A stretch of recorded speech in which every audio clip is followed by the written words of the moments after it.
Hey guys, Terronicle here. Welcome back to another episode of Terronicle Reviews. And if you missed my update video from last week, these are going to be posted every Monday, and I might try to start uploading them. I'm going to upload every Monday for sure. But I might try and upload one throughout because I'll be honest, I really do like making these, and I kind of miss making like 2 a week. So yeah, I think from now on I'm gonna be posting one every Monday for sure, but I may occasionally post one just some other time throughout the week. We will see. But yeah, so today we are going to be doing a review of Bionicle Fall of the Virtues by Spidy406. I know it's Spidey and then numbers. I think those are the correct numbers. But this was a series this I actually first found out about from Tectonic Films. What was it? Top five favorite Bionicle animations on YouTube, like Toa Melee and Waste Disposal on that list. Like I already knew about, but this I did not. So I decided to watch it, and I will say. It's definitely in my top. This is Fall of the Virtues is definitely in my top 3. I'll give it that. Currently, my favorite Bionicle animation is Bionicle Insurrection episode 13, Sardix versus Tech. I love that episode so much. And that's currently my personal favorite. I would say it's definitely not the best because there are a couple flaws with it, and I just realized I'm kind of reviewing something else in the review. But yeah, I will say this is definitely in my top 3. And I will say, this is usually something I don't actually, judge in, my Bionicle reviews, because it's normally something that just doesn't really matter, and that's the intro. And here, because most Bionicle animations don't have an intro, and if they do, it's usually just the intro to the channel, so I usually don't care if one doesn't have an intro, but this does have an intro, and, it's like, it's like, yeah, it's a music, it's, really, it really gets you, pumped up for, the animation, and you just heard me sing, and I don't know if I wanted that on YouTube, yeah, we're just gonna pretend like I never did that, but yeah, the intro really gets you pumped up for the video, and yeah, I really like that. So yeah, bonus points for that. I mean, I'm not actually adding on bonus points for that, but yeah, I like it more because of that intro. If it didn't have the intro, I probably still would like it, but yeah. All right, so I would say that. Excuse me, definitely the highlight and the best part about the video is the clip I have here, and it's how he uses clay. Okay, so actually, I'll start with I said that kind of weird, but yeah, I'll start with the story because that's kind of normally what I start with because it's easier to do that to explain everything else. So I will be honest, and this is 100% on me. I don't know if there was any other animations that prolong this because the animation kind of just starts and you just kind of need to use and I mean you're able to figure out the story really easily, but it doesn't really tell you. So I don't know if there was if this was a sequel to something, but if it is, then I'm gonna watch that and gonna do a review on it. But if it's not, then sorry, I probably sound stupid here, but I mean I don't I hope you know what I mean by this because I'm explaining this in a really bad way. I don't know if there was something before this that explained, because they do use the main villain is a scrawl, but he has a name. I forgot it already, and that probably doesn't sound that very good on my part. But yeah, so I don't know if this was a sequel to something or this is a trilogy. But so just to keep that in mind, if it is, I'm gonna have to check after this. I did check a little bit, and it didn't look like it was. But yeah, just keep in mind I'm reviewing this as a standalone animation. So yeah, so on to the story. So yeah, it's basically the Skrull who's on the screen right there, who's the main villain, is commanding just a group of just a bunch of Bionicle villains basically. And the Toa and Nyko are trying to stop them. and the Paro finds this weird place of like a bunch of like wires and cables and stuff everywhere, which you can see here, and that's definitely the best part about this thing. I'll go into that in a sec.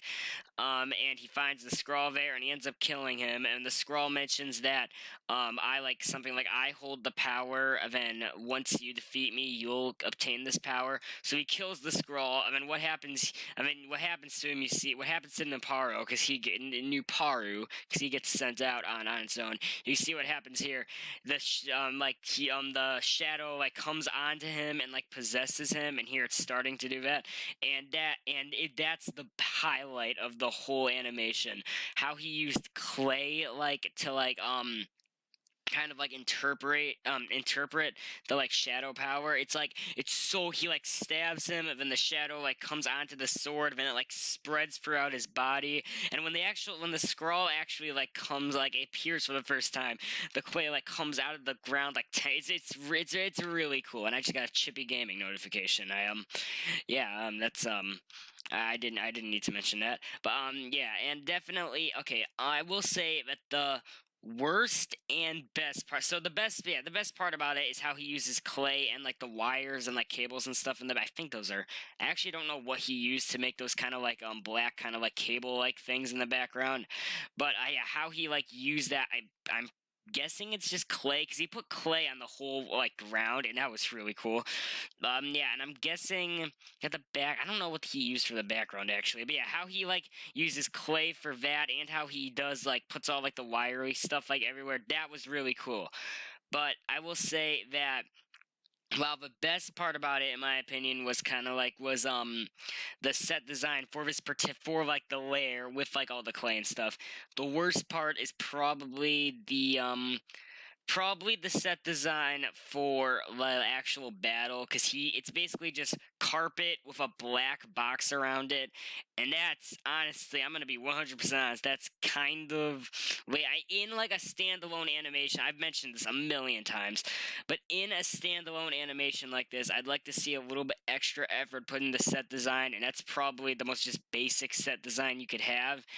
And I mean, the animation in its own right is pretty. I'll talk about that in a sec. The animation in its own right is pretty good, so it does kind of make up for that. But yeah, that's definitely probably the worst part about it. The set design for everything that's not the the villain's like lair. Yeah, it's kind of just bare bones. And actually, no. The set design for okay, no, there was actually there was also a no. Okay, wait, there was like one other spot where the set design was the set design was best in the villain's lair, and when Naparo when he was actually trying to find the lair, he had like he was in kind of like a jungle, and there was more effort put into the set design there with like leaves and stuff. See, I like that there, but yeah, the set design for the actual like battle was it's kind of. But yeah. So on to the animation. The animation is the actual animation like movements are fine. Like it looks good. Like the fight scenes look good. I will say though, it does seem kind of like the animation. And this is excluding the animation for like the clay like shadow tentacles. I think I've used a million different like phrases or words for that. But yeah, the animation for like I'm talking about animation for the character movement. It's good, like I said, but it can seem kind of like I don't know how to put it. Like it seems kind of like just static in a way.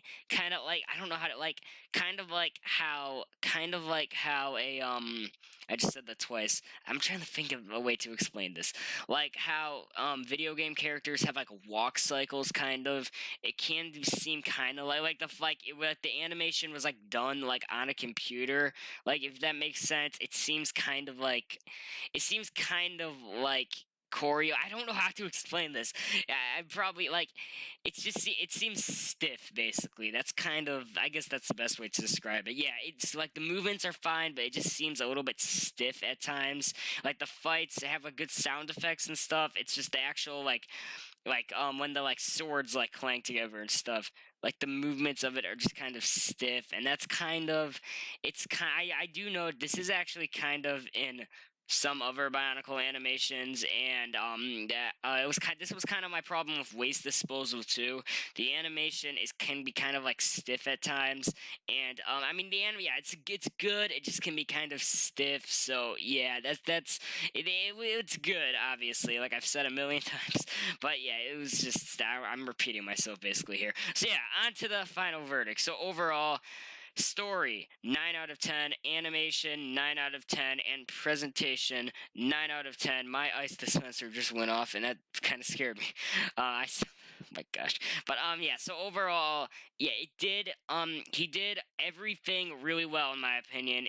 Everything could have been done a tiny bit better, but he did everything really well, and that's honestly just what's important here. So yeah, good job Spidey for the Spidey numbers. I forgot the numbers honestly. And yeah, good job, and I hope you guys tune in to the next Toronto. I remember every Monday, and occasionally they'll might be posted just sometime throughout the week. So yeah, bye guys.